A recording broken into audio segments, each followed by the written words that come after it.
Om Nithyananda Paramashivoham.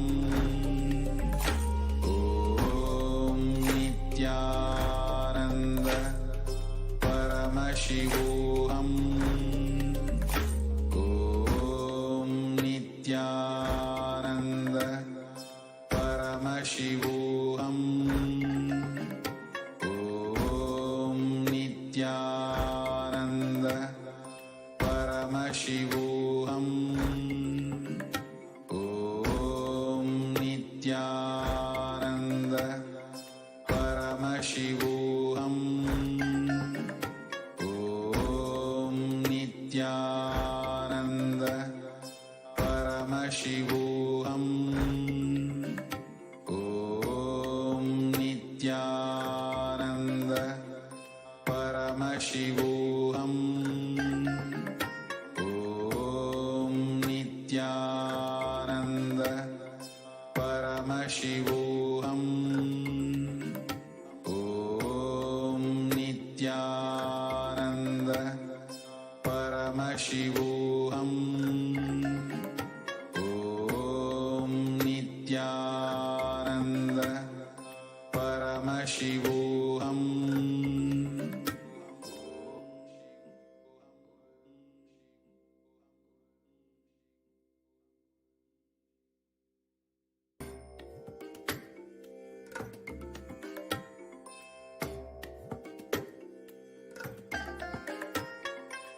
I bless you all. Let you all open all your three eyes and manifest the powers of Mahasadashiva. Om Nithyananda Paramashivoham. Om Nithyananda Paramashivoham. Om Nithyananda Paramashivoham. Om Nithyananda Paramashivoham. Om Nithyananda Paramashivoham. Om Nithyananda Paramashivoham. Om Nithyananda Paramashivoham. Om Nithyananda Paramashivoham. Om Nithyananda Paramashivoham. Om Nithyananda Paramashivoham. Om Nithyananda Paramashivoham. What I mean by the word Kailasa, listen intensely. Enlightenment ecosystem, literally enlightenment itself, in your own home, wherever you are. If you cannot come to Kailasa, it's okay. Kailasa can come to you. Kailasa coming to you is Kailasa.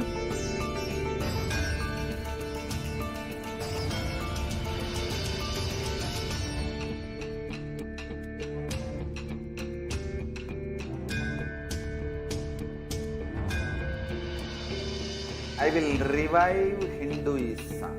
I am a Hindu revivalist, not by any revolution, but by evolution.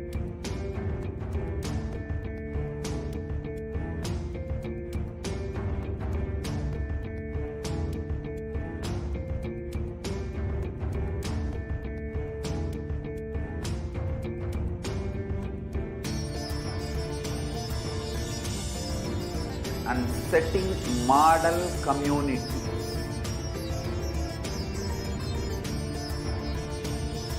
Kailasa, enlightenment ecosystems, Sarvanya Pitas all over the world.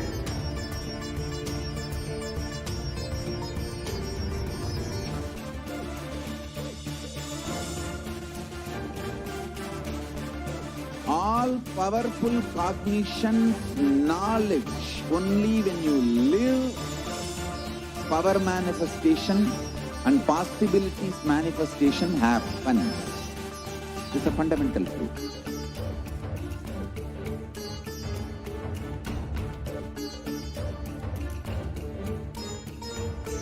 Hinduism cannot live exclusively as one sampradaya. No. All sampradayas of Hinduism is an ecosystem.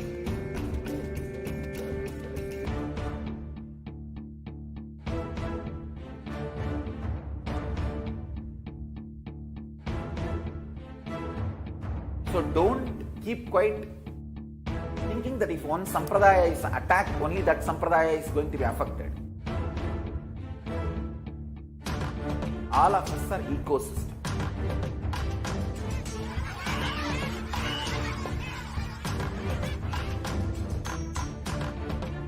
I invite all of you to get involved and enjoy Hinduism by the principle of Dharmo Rakshati Rakshitaha. When you protect Dharma, Dharma protects you. We will make the whole planet flourish spiritually. The spiritual prosperity will happen to the whole planet. We all have to coexist together.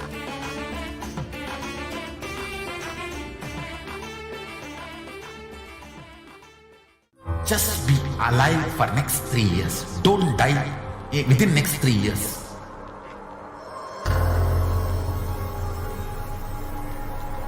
Just don't die within next 3 years. Be alive. Somehow be alive. I'm working sincerely. I will reach you somehow. Somehow I will reach you. It's my commitment to humanity.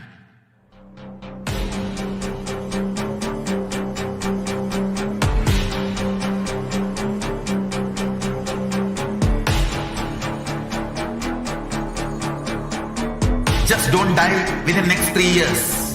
I will reach you wherever you are, whichever corner of the world you may be. I will reach you with enlightenment. You manifesting the space, state, powers, being Paramashivoham. It is possible, and it is possible for you.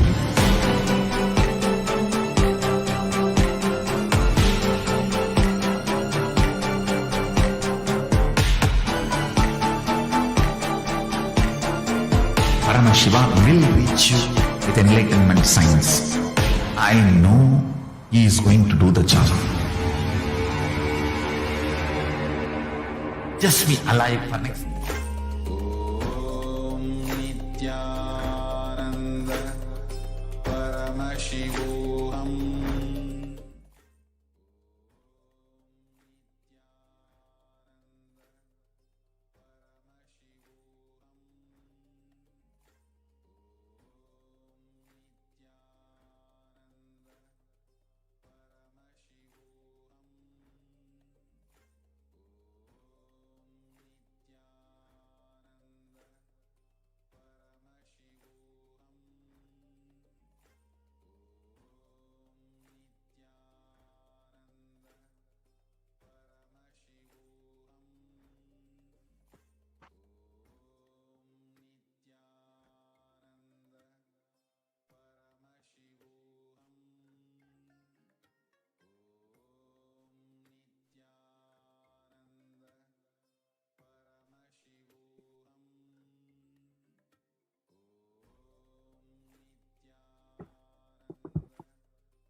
Nithyanandam, and welcome back to all of the viewers who are gathering with us right now. And I'm sure who are eagerly awaiting the live satsang at 7 o'clock Indian Standard Time. We are going to be graced by the presence of the Supreme Pontiff of Hinduism himself, and it is going to be an amazing, profound satsang, the Nithyananda satsang, with the breakthrough revelations further on conscious sovereignty. And in the last satsang, the Supreme Pontiff of Hinduism beautifully had given us the revelation to ultimately give time, spend time in building our consciousness, building our conscious sovereignty. And there was a beautiful initiation and powerful Shaktinipada, which the Supreme Pontiff of Hinduism initiated each and every one of us into. And of course, today we are all looking forward for being in that same space with the Supreme Pontiff of Hinduism and literally soaking in that pure space of Paramashivoham. The Supreme Pontiff of Hinduism had literally described to us the way that we can exactly build the conscious sovereignty. And he said beautifully, for each and every one of us, spend time and space to manifest conscious sovereignty. Those were his exact words. Now, I hope that each and every one of you have taken the time in the last few days since the last live Nithyananda Satsang, which the Supreme Pontiff of Hinduism gave us in order to prepare, in order to actually spend that time and ensure that we are manifesting the conscious sovereignty, at least even doing the Vakyarthasadas with our family members or our friends and our Sangha members or Thimali members about what is conscious sovereignty and how we can achieve that, how we can literally be able to manifest that in our lives. And now the Supreme Pontiff of Hinduism guiding us further into manifesting conscious sovereignty. So I invite each and every one of you, if you have not already, perhaps spend a few minutes right now and note down, let us spend time and the space in order to manifest the conscious sovereignty. And the Supreme Pontiff of Hinduism has given us the science and literally given us the physics of how to manifest the conscious sovereignty, what it is, how exactly we can manifest it in our lives, and opened up to us layer by layer how to manifest this conscious sovereignty. And now we can spend a few minutes during this time as we are preparing for the live satsang, and you can just spend some time and manifest that state of conscious sovereignty. Even doing the intra-analysis of what Swamiji has said in the Vakyarthasadas with our Sangha members about conscious sovereignty and actively, consciously building that inside of us. What perhaps after we have learned so much and imbibed so much of the powerful cognitions about conscious sovereignty in the from the Supreme Pontiff of Hinduism in the Nithyananda Satsangs. Now, how can we apply that into our lives? What are the obstacles that we face? And in our daily lives, how can we manifest conscious sovereignty? In our small conflicts that we have to the life existential crises that we might face. And whatever it is, how can we manifest conscious sovereignty? Let us spend some time before this Nithyananda Satsang and really do what the Supreme Pontiff of Hinduism had guided us previously and manifest that space for conscious sovereignty. You can even write down in the comments below as well about what you did as well in the last few days preparing for the next Nithyananda Live Satsang. And as the Supreme Pontiff of Hinduism guides us further in these profound revelations. So write down in the comments about what you did to spend time and space to manifest the conscious sovereignty. And as well, you can also ensure that in this time, as we are preparing for the live Nithyananda Satsang, we can ensure that we also are thinking about the questions that we might want to ask and receive the direct guidance, if you are so blessed, in the comments of each and every one of the social media platforms. So you might be watching today through Facebook, through YouTube, or through Instagram or Twitter. And you might be joining us in any one of these social media platforms for this live program. And in any one, you can use the hashtag #AskTheAvatar and reply in the comment section. And YouTube in the chat, in the live chat. In the Twitter, you can reply in the same thread of the live feed. In Instagram, you can place in the comments of the post for the live satsang. And in Facebook, you can post your comments in the comment section beneath this video. So wherever you're logging in from, you can ask your questions.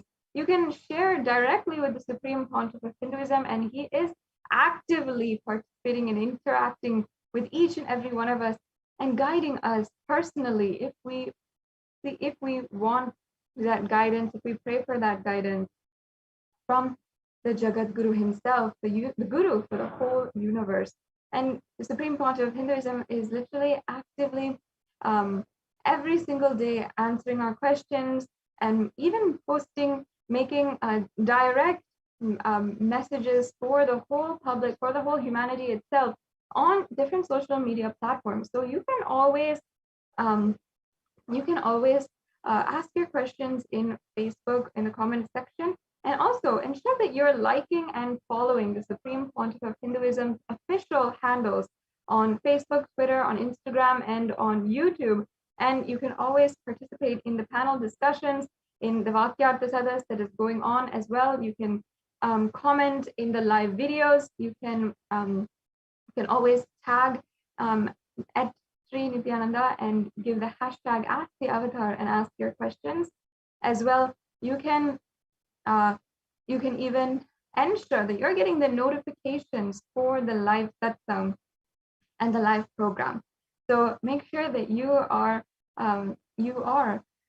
liking, following, subscribing the Supreme Pontiff of Hinduism and Kailasa in all of the main social media platforms, and so that you never miss a notification for the live event. And there's always live announcements and special satsangs that the Supreme Pontiff of Hinduism is gracing us with every so often, every single day. Literally, the Supreme Pontiff of Hinduism is either gracing us with some profound revelations through the Nithyananda Satsang, or the Devi BHAVASAMADHI Darshan, or the various BHAVASAMADHI Darshans of different divine cosmic beings, as well even so many others. The Supreme Pontiff of Hinduism has been gracing us through these extremely powerful programs. So make sure that you are not missing out on any of these notifications and special announcements as well. Now, every single day, the Supreme Pontiff of Hinduism is giving further and further revelations on conscious sovereignty and giving us the exact science, how to manifest conscious sovereignty in our lives. And the truth is that Hindus ourselves, we have not realized how much sovereignty we had the right over in our past when the Hindu civilization thrived on planet Earth, and how much we were able to manifest consciousness with the divine powers of Paramashivoham and make whatever we want happen into reality, and how blissful life was in the Hindu civilization as we were once thriving on planet Earth. Hindus have long forgotten this reality and have even taken for granted, even misunderstood what we are living today and practicing today as Hinduism. If you are practicing simply 1% of any religion, would you even consider that as Hinduism in its entirety? Today, Hinduism is lost more than 99%, and just a small fraction of what was once existing is still alive today. If we consider there were 100 million scriptures available for the whole planet with the different sciences of Sanatana Hindu Dharma, and so much more available for each and every one of us, and literally driving the entire civilization. There was a base of the entire civilization. Today, less than 20 million scriptures are available for the whole humanity. And that is a tremendous loss. And the 20 million is not even including the mistranslations that have been happening, and so much of knowledge which is absolutely lost just because of the what is lost in translation and what is lost entirely. We have no idea how much actually we have lost. And there was once 100 million temples, Hindu temples, that existed on planet Earth. And over the span of the 56 Hindu nations. However, today, less than 1% of those 100 million temples even exist and are able to thrive for themselves. And even absolutely none of them have the jurisdiction and the right over even the very basic runnings and functionings in the entire temple. And the Hindu rituals themselves are not going according to the agamas, to the sacred scriptures, which they had derived their context and derived their custom from. The rituals, whether it comes to the rituals, the temples, the nations even, we were at once 56 nations literally on planet Earth. However, today we are absolutely zero. This is what we must realize is the loss of conscious sovereignty, an absolute sabotage against the consciousness of every human being on planet Earth. And Hindus are responsible for that. In fact, Devi Parashakti herself had literally revealed to all of us how Hindus must understand that we are responsible for the survival of Hinduism and for the survival of our tradition, even to the next generation. Hindus are responsible even now for the amount of loss that the whole planet Earth has undergone. And because we are Hindus, we have the right in the world for so much, but we are also that much responsible. The Supreme Pontiff of Hinduism, as its lead and reviver of the Hindu civilizational nation, has been literally reviving this nation of Kailasa to ensure that at least in one place there is the sciences of Sanatana Hindu Dharma kept alive. And yet, Supreme Pontiff of Hinduism has himself undergone more than 70 assassination attempts, and all of those who follow the Supreme Pontiff of Hinduism, who are literally blessed to be able to live and imbibe his teachings, are targeted for attacks and used as pawns in the attacks and strategies of the attacks against the Supreme Pontiff of Hinduism. And primarily, the Supreme Pontiff of Hinduism is one of the world's foremost leaders and advocates for the elimination of violence against women. And from the very beginning of the revival of Kailasa, the Supreme Pontiff of Hinduism has been literally working tremendously for the empowerment of Hindu women and women entirely.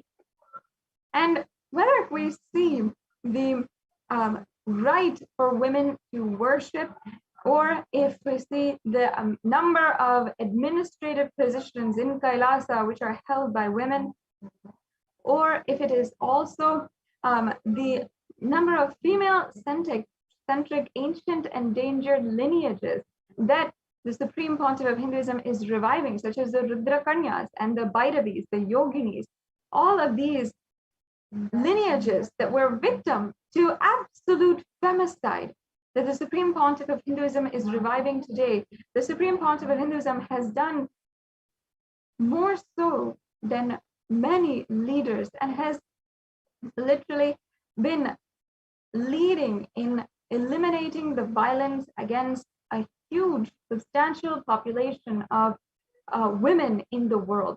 And the Hindu diaspora, the diaspora of 2 billion Hindus all over the world, half of which are women and are target for different extremes of violence against women, misogynistic culture, institutionalized violence and patriarchy in so many different ways. The Hindu women are targets for the most amount of violence because of the deeply institutionalized and normalized violence in society. And this is due to the 1,000-year-long persecution against Hindus themselves, as well as Hindu women in particular. For thousands of years, we have seen how using brute force and propaganda against women and the female roles of the Hindu civilization, and using propaganda against the Hindu gurus, and using just strategies for genocide. The anti-Hindu militant forces, whether it be in the form of Mughal invaders or the British occupation in India or the British enslavement of the Hindu population, or even so many different forms of violence, which is now still prevalent in India, even after the so-called independence, where not even in India itself, a Hindu can practice their own religion freely. The number of cases which are being filed illegally against Hindu gurus continues to grow. And even today, Hindu gurus are target for illegal arrest and assassination attempts by neo-Hindutva militant forces. And the Supreme Pontiff of Hinduism himself has been subject to torture by the politically owned media and as well by authorities in different institutions. We have seen so many different kinds of violence, especially targeting the women of Kailasa, whether it is beginning in the attacks of 2010 against the properties and the adinams, the peaceful monasteries of Kailasa, or whether it is the targeting children of Kailasa, or whether it is targeting the women, sannyasis of Kailasa, and as well, over the years, targeting the Supreme Pontiff of Hinduism, the neo-Hindutva militant forces have ensured in so many different ways to try their best to make the mission of the Supreme Pontiff of Hinduism, which is ultimately to eliminate violence against women and make it impossible for this mission to be successful. But due to literally the grace of the Supreme Pontiff of Hinduism, who is the incarnation of Paramashiva himself, and his sincere, tremendous amount of hard work, today, the Supreme Pontiff of Hinduism and his continuous advocacy for the elimination of violence against women, standing for women, taking a strong stance, no matter what kinds of attacks that he has to go through himself personally. Today, at least we have a voice in the United Nations, where the reports that the Kailasa has submitted on the acts of femicide against Hindu women has been accepted and published in the United Nations website, and specifically the UN Special Reporter for Femicide page in the website for the Human Rights Commission. And in this way, the Supreme Pontiff of Hinduism has manifested in our reality, literally, a way to express conscious sovereignty. For each and every one of us, women of Kailasa, the Supreme Pontiff of Hinduism has made it possible that we can take a strong stance to live a lifestyle free of violence, free of the fear of any kind of conflict in our lives, and has been able to create an ecosystem where literally we can stand for our right to practice, to worship, and to achieve our ultimate possibility. that is what the Supreme Pontiff of Hinduism has been working toward. And through this active advocacy in the United Nations itself, and the United Nations recognizing the persecution against the Supreme Pontiff of Hinduism and the report submitted on the femicide against women of Kailasa, as well as the Hindu women, we have finally been able to manifest this form of conscious sovereignty. And that is entirely due to what the Supreme Pontiff of Hinduism has literally made happen for us without even 1 ounce of effort or 1 ounce of what you can call from our side, simply taking care entirely. And the Supreme Pontiff of Hinduism has strongly taken a stance for each and every woman, a Hindu woman, to be able to have the right of worship, to be able to have the right of taking up the lifestyle of sannyas, one of the most powerful lifestyles and sacred sentiments that even exists on planet Earth, for a woman to live powerfully by her own consciousness and by the will of her own consciousness, and to empower herself to manifest literally a higher ambition. And despite having gone through so much of attack year after year, the Supreme Pontiff of Hinduism has never given up and has continuously strove for making this ecosystem possible. And women of Kailasa especially have undergone so much of different kinds of violence, being targeted simply because we chose to live this lifestyle, imbibing the teachings of the Supreme Pontiff of Hinduism and declaring strongly our right to live a empowered lifestyle. And in different ways, we have been seeing the amount of persecution that is ongoing, whether it is by the politically owned media or it is by brute force and violence and mob violence against the Hindu women and the Supreme Pontiff of Hinduism himself. And in the report submitted by Kailasa to the United Nations, we have given a breakdown of the different ways that the women of Kailasa have been subject to the worst kinds of violence. And this includes the sensational screening and manufacture of misinformation and hate speech, marginalizing the minority communities of the Adi Shaivite minority tradition, and especially targeting women specifically with the use of deep fake technology and morphing technology as well. And this started in 2010, or at least I can say it surfaced in 2010 with the release of a fabricated video which was dehumanizing an ASMT actress named Ranjita and trying to delegitimize the Supreme Pontiff of Hinduism himself. This video was sensationally broadcasted in order to do this exact purpose. And Neo-Hindutva affiliated media published so many articles, up to 10,000 articles over the course of just 1 month in March 2010, and published this with captions like "sodomized disciples of the Supreme Pontiff of Hinduism." And in this way, media targeted the ASMT minor girls as well, and had published various different articles in order to incite violence against the Supreme Pontiff of Hinduism and promote hate speech against the Hindu women of Kailasa.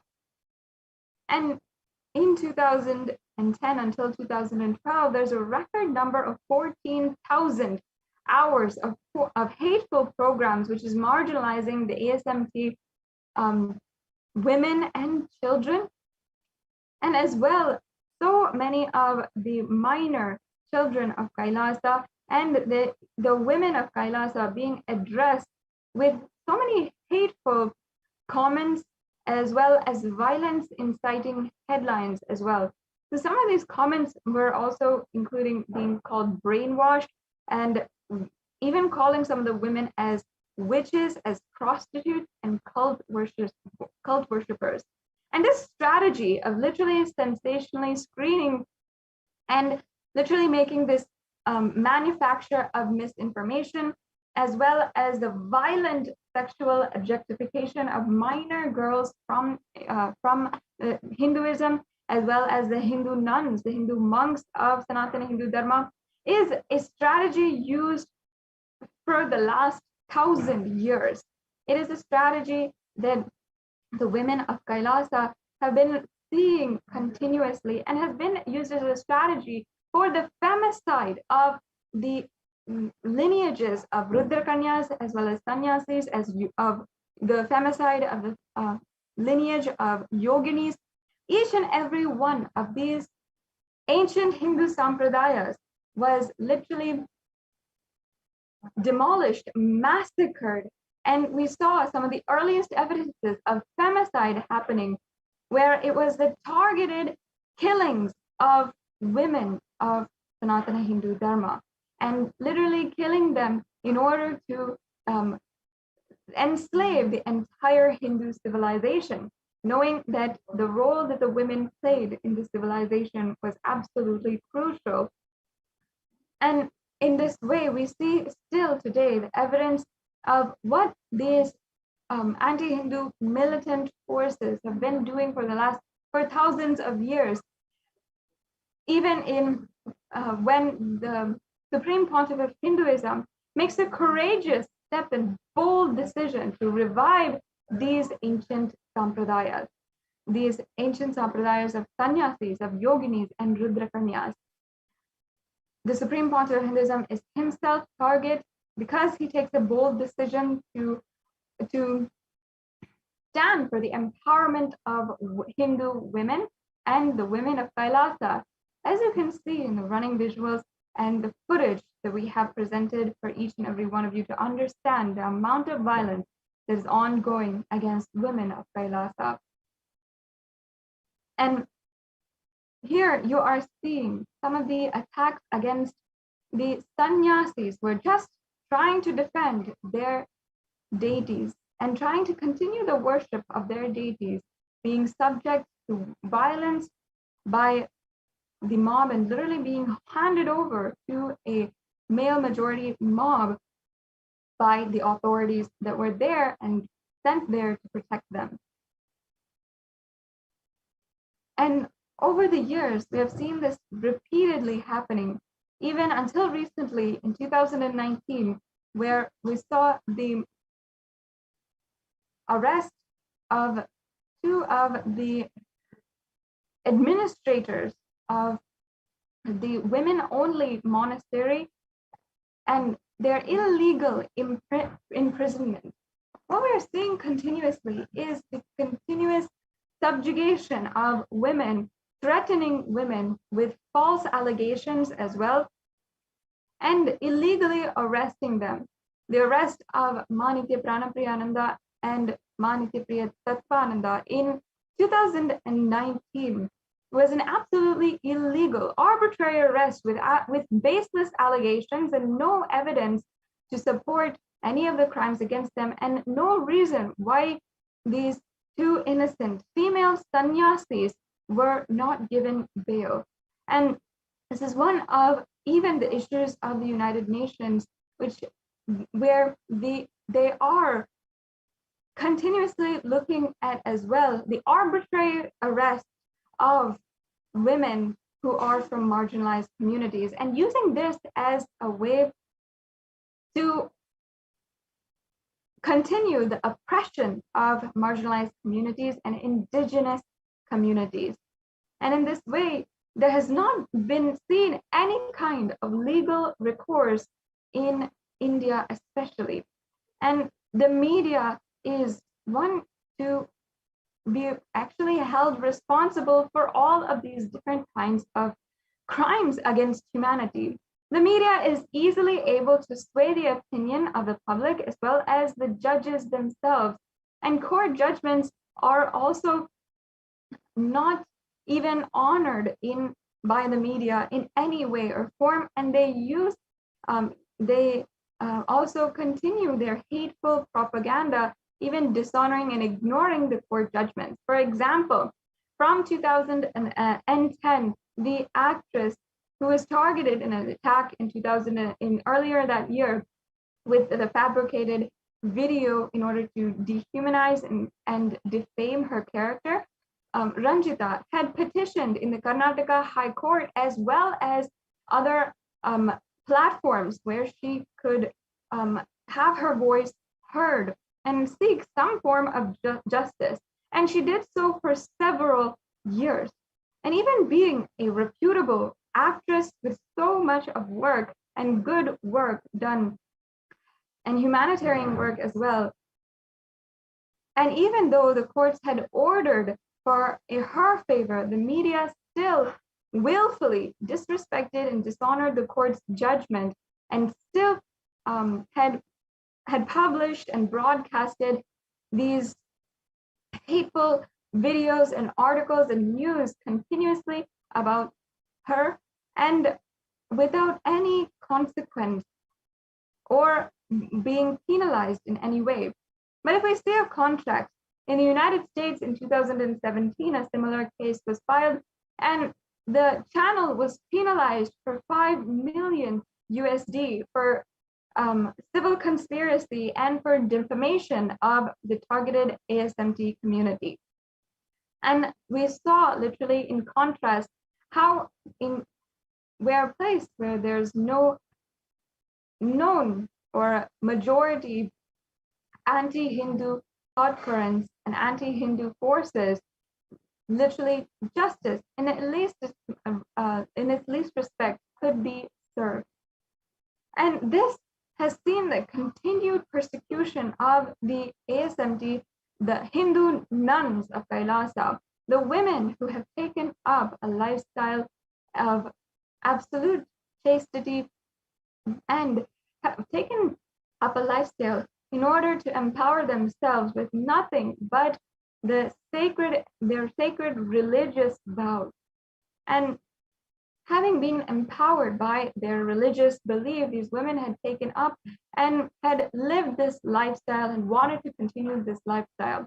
And yet only for doing that, only for standing up for their religious beliefs, and that they were women themselves, and that they were disciples of the Supreme Pontiff of Hinduism, these women were targeted for attacks, and the most brutal kinds of attacks, whether it is the brutal rape of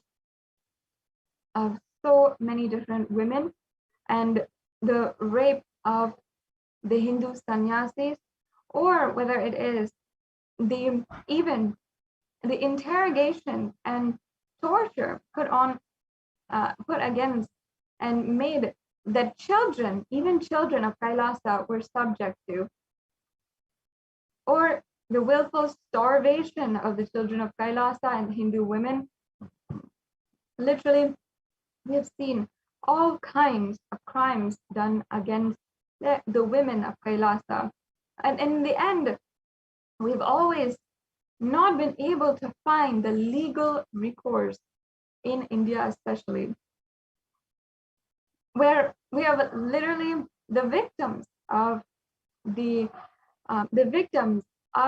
incidents have gone to the point of writing pages upon pages and regurgitating the trauma that they have been through and filing the complaints, and yet not been able to file the complaint and have that be accepted by the police and seek justice and be assured that the people who had done the crimes against them would face the law and face the consequences of the actions done against them and the suffering that each and every one of these women have gone through.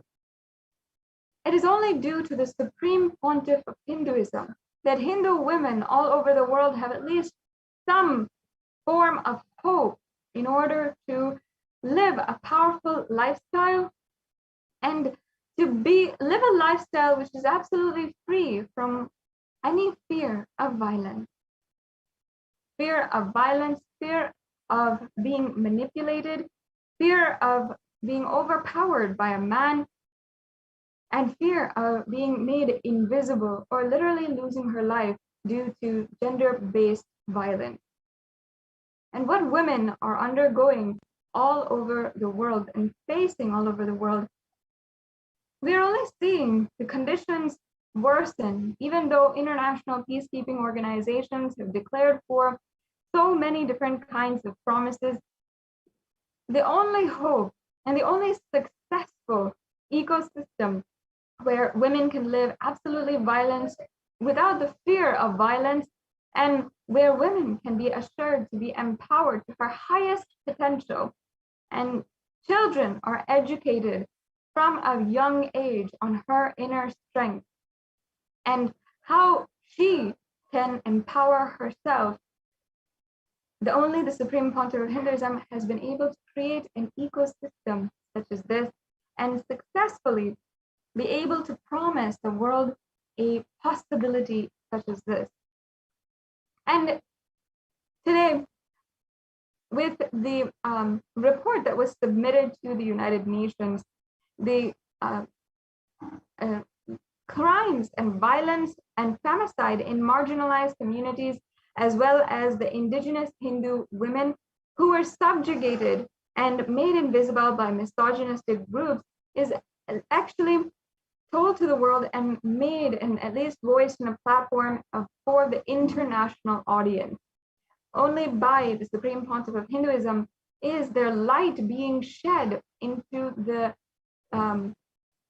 intersectional violence that is going on against Hindu women in marginalized communities in India, as well as the global Hindu diaspora. And through the work of the Supreme Pontiff of Hinduism, we have seen literally a femicide observatory being made available, and through the Sri Kailasa Uniting Nations for Feminine Empowerment, this femicide observatory is used in order to generate the reports of the violence against women of Kailasa, as well as the larger Hindu diaspora, and women who were targeted for thousands of years coming forward and being able to find a voice at last and an end for the violence that has been done against them. And continuously through the Sri Kailasa United Nations for Feminine Empowerment, we're also continuously supporting the research and studies undertaken to analyze the femicide and the gender-based killings, including interviewing the victims and recording their experiences in order to share their experiences and see the actual solutions on what can resolve the conflicts inside of a community, and as well as reporting the number of cases and the details in international platforms. And not only that, the Supreme Pontiff of Hinduism has literally been able to make the concrete measures taken to improve support to victims of violence and prevent femicide. And the Supreme Pontiff of Hinduism has done so by literally physically protecting each and every one of the targets of femicide and the vulnerable populations for femicide through the ASMT monasteries and through these extremely protective and empowering ecosystems that the Supreme Pontiff of Hinduism has established in India and all over the world, as well the Supreme Pontiff of Hinduism has made these concrete measures through providing healing through proven and ancient therapeutic methods of removing trauma and healing from pain. As well, the Supreme Pontiff of Hinduism has ensured that a sanctuary is created for healing the victims of trauma, empowering them to reclaim their identity, reclaim the identity that was dehumanized and throttled by these neo-Hindutva militant forces and their attackers who were trying to use them as pawns ultimately against Hinduism itself and use them as pawns in this larger ongoing genocide. And as well, the Supreme Pontiff of Hinduism has also taken measures to continue to report on the good practices and challenges in implementing the responses to violence and implementing the solutions and preventative measures for the gender-based killings and gender-based violence in communities in India as well as around the world in the global Hindu diaspora. And the Supreme Pontiff of Hinduism has also done so by providing guidance and empowerment to victims to seek legal justice and recourse for the crimes which has been done against them. And the Supreme Pontiff of Hinduism has even ensured that the infrastructure is in place for these women to be able to ensure that continuously they are able to reclaim themselves and even be able to work towards a ecosystem where violence is not at all existent. Yet continuously over the years we have been seeing the violence against Hindu monks as well as the Hindu women, the nuns, and the Hindu female monks of Kailasa, as well as the larger Hindu diaspora. In the footage that you're seeing right now, for example, a woman, due to the mob attack against her community, against the indigenous community, and the intersectional violence against these women due to their gender, their religious belief, as well as their caste, had literally ended up in the collapse of a woman after her brutal rape.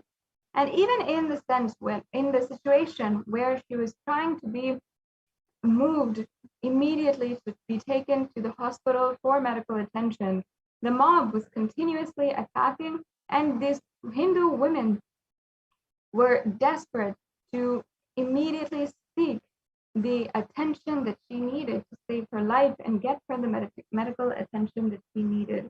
And even in this circumstance, 2 years later in 2017, a similar situation had happened with the brutal rape of a Hindu sannyasi and all of her sister sannyasis trying to work to bring her to medical attention immediately. Yet the mob attacks against Trishulam Adinam in this incident had left this woman, this Hindu nun, absolutely helpless and in no way of reaching the hospital. In fact, they had literally pushed over the cars. As you can see, this is a vehicle of the Adinam, which would have been used to take this Hindu nun to the hospital, and the slashing of tires of the other vehicles as well. And this was a strategy that the neo-Hindutva militant forces and the mobs that they employed in order to attack us had used in order to literally make us helpless, absolutely desperate for just protecting our lives. And somehow, due to the protection of Swamiji himself, of the Supreme Pontiff of Hinduism, and of Paramashiva himself, we have somehow made it out of these absolutely violent situations and guerrilla attacks by the New Hindutva militant forces alive. And even though continuously we have been seeing attack after attack, the Supreme Pontiff of Hinduism has been literally our last hope and the only hope we have in order to live the lifestyle that we chose to live and that Sanatana Hindu Dharma has given us as a fundamental right. And that is a life to live and enjoy the right for a blissful, conflict-free life. And Kailasa is literally the world's only Hindu nation which is working towards improving the quality of life of all living beings on planet Earth.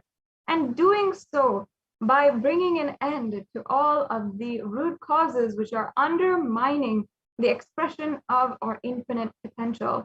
And all the sentient beings, including what we discussed, gender-based violence, religious discrimination, racial prejudice, and even animal cruelty and global warming.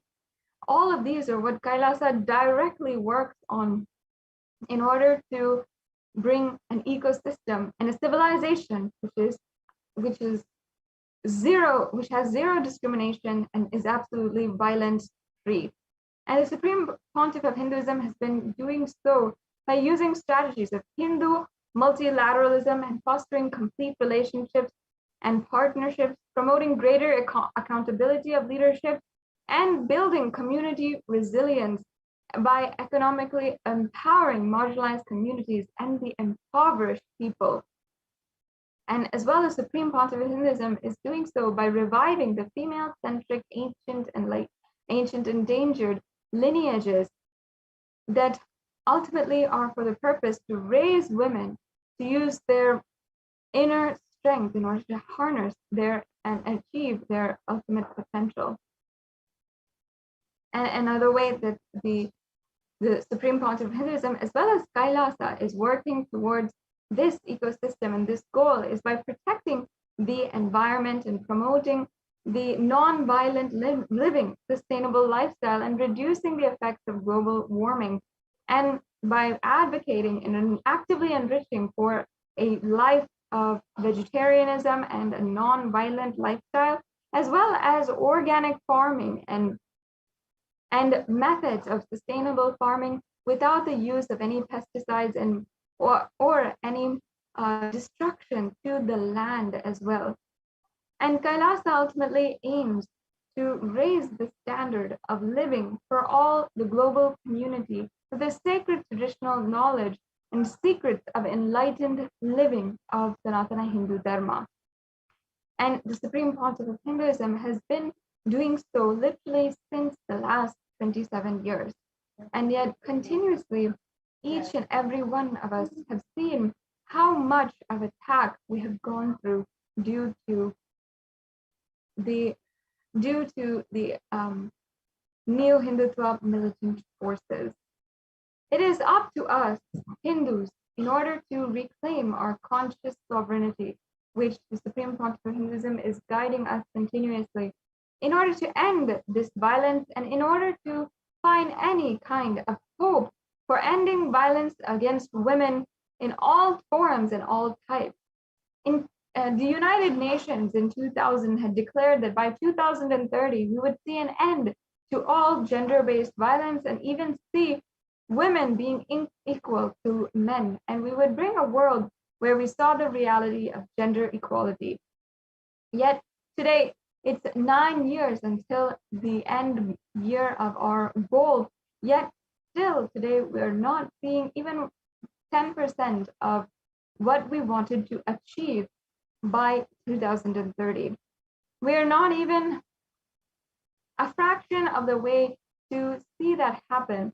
And so much is still invisible to us, not even being able to see the amount of violence which is happening, the intimate violence which is happening, and not even able to point out the source of violence that is ongoing in these conflict communities and conflict areas.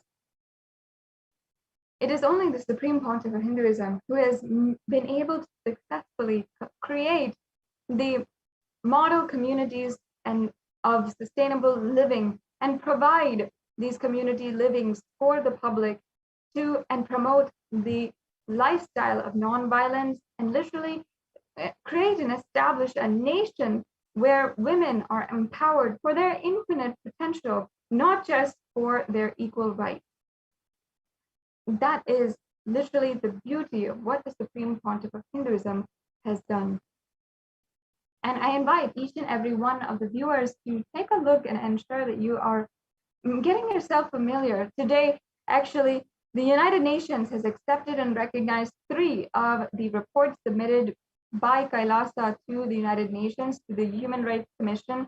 And the first is on the violence and the sexual objectification of indigenous Hindu women in the media. The second is on femicide and the recurring incidences of femicide in India and against Hindu women. And the third is on the COVID-19 and multilateralism, where the United Nations has literally recognized the Hindu strategies for multilateralism and has recognized the way that the Supreme Pontiff of Hinduism has also provided a concrete solution, a concrete measure in order to heal the entire humanity and a model for the whole world to take heed and learn by example of how to protect people from this ongoing pandemic which has happened. And it was due to the work of the Supreme Pontiff of Hinduism, the work of the Supreme Pontiff of Hinduism, his tremendous amount of will persistence. And even if at any point the Supreme Pontiff of Hinduism had not been served any kind of justice, that never stopped. And the Supreme Pontiff of Hinduism continuously ensured that he would work for all of those who are simply just declaring that they wanted to live for him.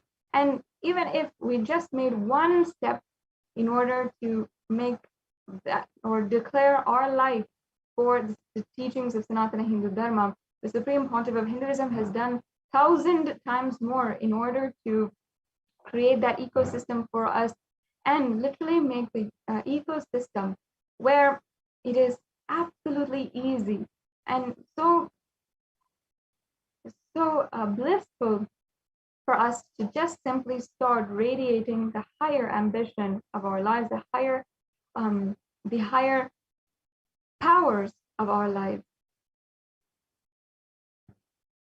And continuously, year by year, we've been seeing this tremendous amount of violence. I invite each and every one of the Hindus who are watching, we must take this time now in order to ensure that we reflect deeply on why this is happening to Hindus. Why? Even as a Hindu woman especially, if you dig deep and if you understand, Hindu women will know some form of violence that is done against them, their grandmothers or their relatives, their cousins, by the neo-Hindutva militant forces. And this has been happening for thousands of years.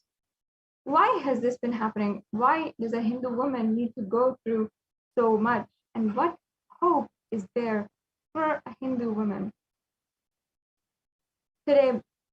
Because of the strong stand that the Supreme Pontiff of Hinduism has always taken for the woman's right to worship and stand for her right to live the life purely on the power of her own will and her own consciousness, and has literally defied even the definitions of freedom itself and given that for a Hindu woman. That is why the Supreme Pontiff of Hinduism has continuously been facing attack after attack. And in so many circumstances, we've either seen the destruction of property or legal lawfare, where baseless allegations and evidence-less cases are filed without any substantial proof and absolutely no evidence. And we've seen also, as a strategy for isolating a leader from the community and isolating the community itself, illegal arrest as well being used as a strategy. We've seen the femicide and gender-based violence being used as a weapon against the entire civilization, as well as the Supreme Pontiff of Hinduism himself. As well, we've seen brutal destruction of properties and the physical destruction of the various monasteries of Kailasa, where even beginning from 2010, with the massive attacks that happened against the Adi Kailasa Sarvagnapitam and all of the Adinams in India, literal fires and destruction, the burning of religious texts, and so much more. We have seen all of these strategies, which have been implemented for thousands of years in the Hindu genocide, being used in brute force and relentlessly against the women and the people and Kailasa itself, and ultimately the Supreme Pontiff of Hinduism himself.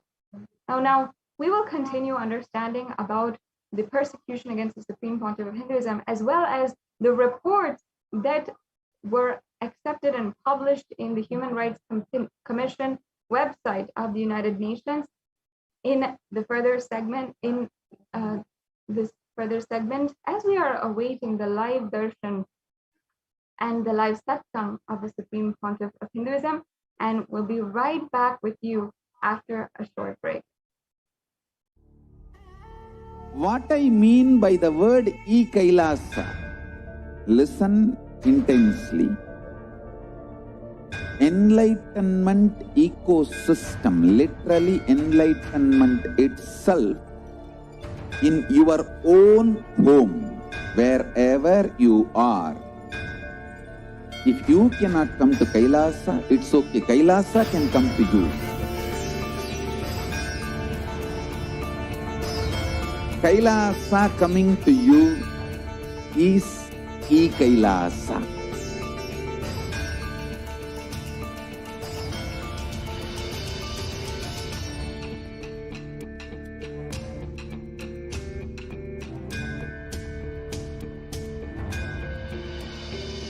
I will revive Hinduism. I am a Hindu revivalist, not by any revolution, but by evolution.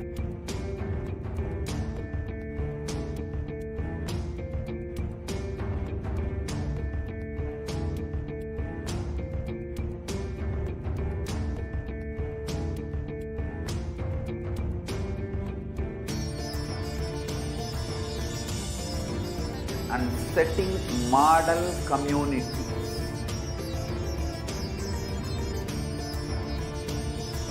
Kailasa, enlightenment ecosystems, Sarvanya Pitas all over the world.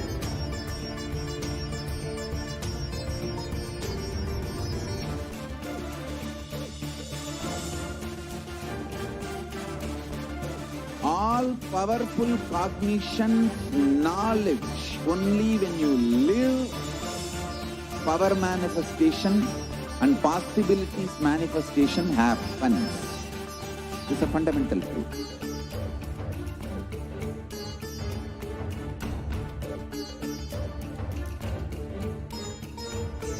Hinduism cannot live exclusively as one sampradaya. No. All sampradayas of Hinduism is an ecosystem.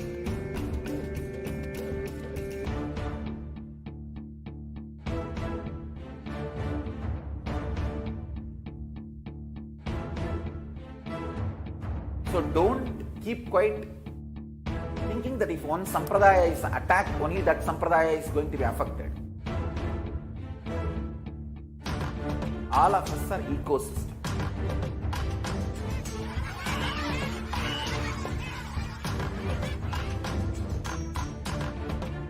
I invite all of you to get involved and enjoy Hinduism by the principle of Dharmo Rakshati Rakshitaha. When you protect Dharma, Dharma protects you. We will make the whole planet flourish spiritually. The spiritual prosperity will happen to the whole planet. We all have to coexist together.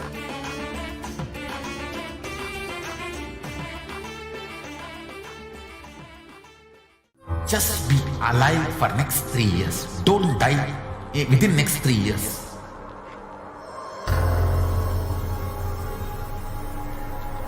Just don't die within next 3 years. Be alive. Somehow be alive. I'm working sincerely. I will reach you somehow. Somehow I will reach you. It's my commitment to humanity.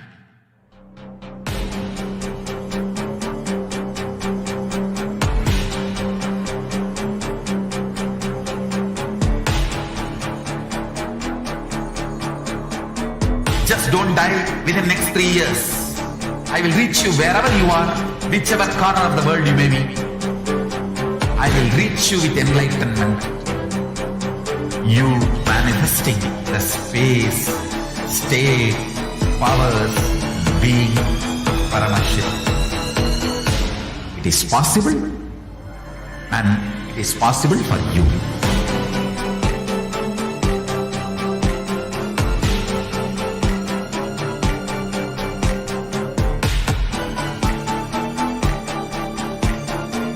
Paramashivoham will reach you with enlightenment science. I know he is going to do the job. Just be alive for next 3 years. Nothing else.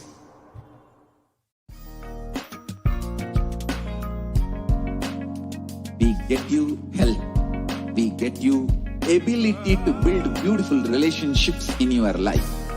We get you direct spiritual support, and we make sure you become wealthy.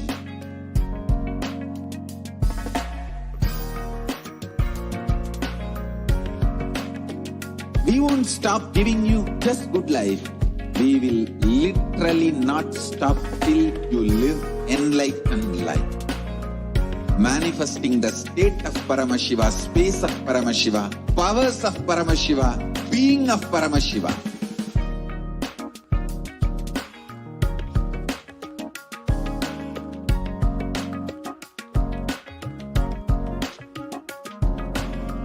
Whole world should become Kailasians. I want the whole world to know Hindus have something great to contribute to the world.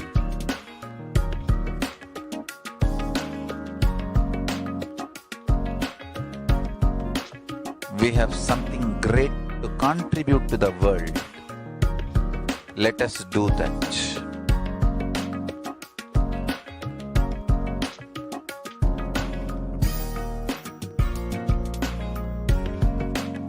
Kailasa is proper customized spiritual service helping you to identify your root patterns of suffering. We have perfected the science of helping every individual from every cultural, religious, nationality background.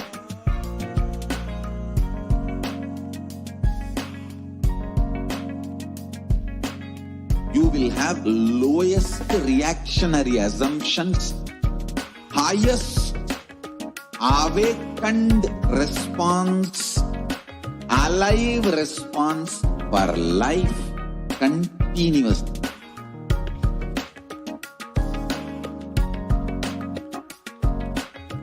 Kailasa is enlightenment ecosystem, literally enlightenment itself in your own home, wherever you are.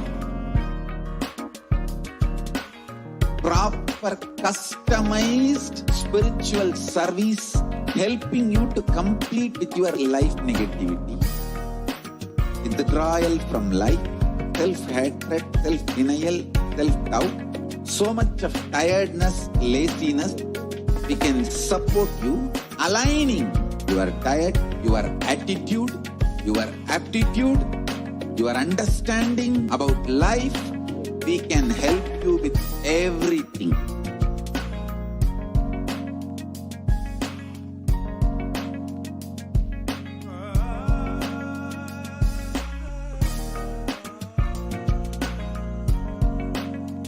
If you are interested in enlightenment, we will immediately bring this to you. If you are not interested, we will explain the whole science, inspire you and make you interested in enlightenment science. We need to cater this enlightenment science to the whole world wherever they are. Because enlightenment is the birthright of all human beings. Kailasa is responsible to provide that to all human beings.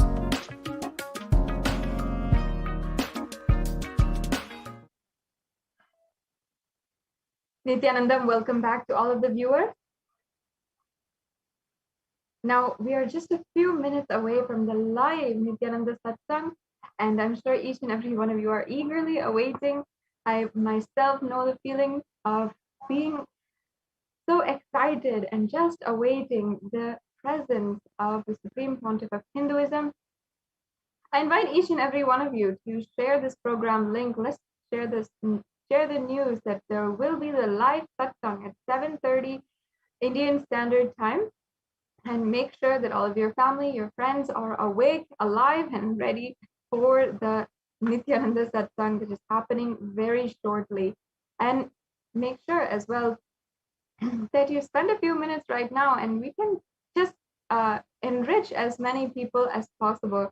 You can enrich on any of the social media platforms that you are available in and that you are frequently using, that you're comfortable with, and share with as many people as possible with hashtag Nithyananda Satsang. And let us share the news that there will be the live Nithyananda Satsang happening very, very shortly. And in just a few minutes, we'll be starting the preparation and starting to get ready for the Nithyananda Satsang.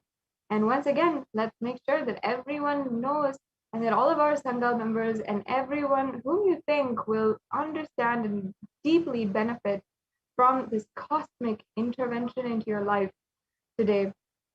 And as we are discussing, the Supreme Pontiff of Hinduism has been revealing the profound revelations on conscious sovereignty for several weeks now, guiding us continuously, reassuring us, and giving us the precise ways of how to manifest conscious sovereignty in our lives.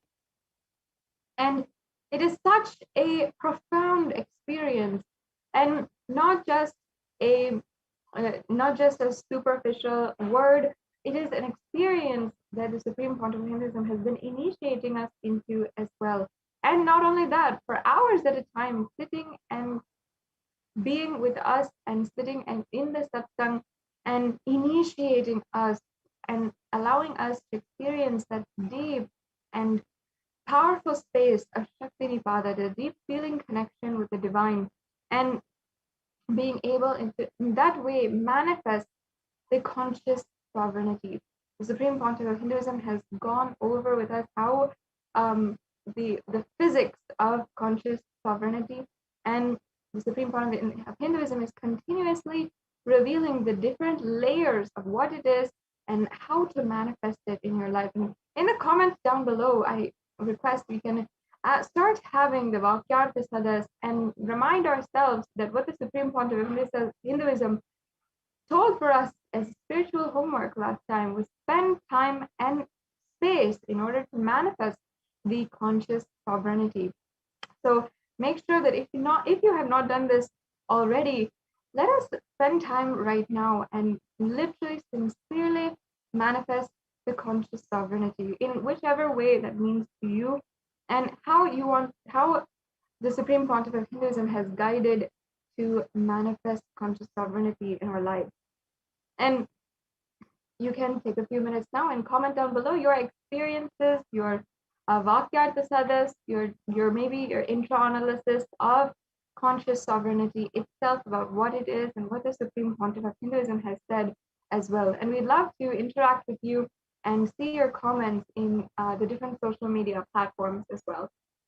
And each and every one of us Hindus have to understand that it is now time, more so now, urgent than ever, for Hindus to realize the magnitude of responsibility that we have for the future of the whole world, especially having been inheritors of this great science of Sanatana Hindu Dharma, what Paramashiva himself has gifted us, and what Paramashiva himself has come down in order to revive on planet Earth right now. Hindus across the world must realize that now is the time that we have to stand up, and each and every one of us are responsible for the future that we will live. If we want Hindus to enjoy the amount of wealth that our ancestors have given us, and the amount of knowledge that our ancestors have given us, the amount of stable family and stable community that our ancestors and Paramashiva himself has given us, all of these things, and what the Supreme Pontiff of Hinduism is reviving as the incarnation of Paramashiva, living as a representative of Paramashiva on planet Earth today. And the Supreme Pontiff of Hinduism has made it available for each and every one of us to experience literally. And we Hindus are responsible for ensuring that it survives even to the next generation. If we Hindus want our children and the next generation to enjoy what we have enjoyed from Sanatana Hindu Dharma, and be assured that everything that we are enjoying today, whether it's our wealth, our status, our fame, our prestigious job that we might feel is prestigious in our society today, whatever it might be, it is all due to the science and our upbringing of Sanatana Hindu Dharma, and what Paramashiva himself literally has ensured to protect and ensure that survives thus far. But in the way that things are going, with less than 1% of Hindus and Hinduism surviving today after thousands of years of genocide and destruction and Holocaust against an entire civilization, we Hindus do not have hope of even the next generation even practicing Hinduism as we know it. And among the leading advocates for Sanatana Hindu Dharma, and among all of the religious movements for reviving and protecting Sanatana Hindu Dharma, the Supreme Pontiff of Hinduism is the only one to ensure that we bring the political legitimacy to Sanatana Hindu Dharma and revive the Hindu civilizational nation. Whereas at one point we had 56 nations, and we had dwindled down to 0 as of 2007 when Nepal had declared itself as secular. Today, there is absolutely 0 nations for Sanatana Hindu Dharma. And the Supreme Pontiff of Hinduism is the only leader who is courageously leading this movement in order to revive the nation of Kailasa. And we must understand the need for a nation for the survival of Hinduism itself, and the need for all of us Hindus to reclaim our Hindu identity. The Supreme Pontiff of Hinduism has done so much in order to ensure that Hinduism itself survives, and has literally revived successfully this nation itself, to ensure that Hinduism itself has survived and will be able to serve humanity, continue to serve humanity forever. And Hindus ourselves must recognize the amount of work that the Supreme Pontiff of Hinduism has done so, and is actually continuing to do so despite so much of attack. Recently, as we have been discussing, the United Nations has recognized, addressed, and accepted 3 of the reports that were submitted to the UN on the persecution, the ongoing persecution against the women of Kailasa, the indigenous Hindu women, as well as the femicide against the women of Kailasa. And the as well as the last report, and the most recent report, the Supreme Court that was recognized by the United Nations was on COVID-19 and multilateralism. And I invite each and every one of the viewers as well to make sure that you get the latest updates every single day that is ongoing from Adi Kailasa Sarvajnapeetham on the ongoing efforts of Adi Kailasa Sarvajnapeetham in order to provide the multi-layer quarantine for the whole of humanity as one of the foremost productive solutions for the ongoing pandemic which is happening.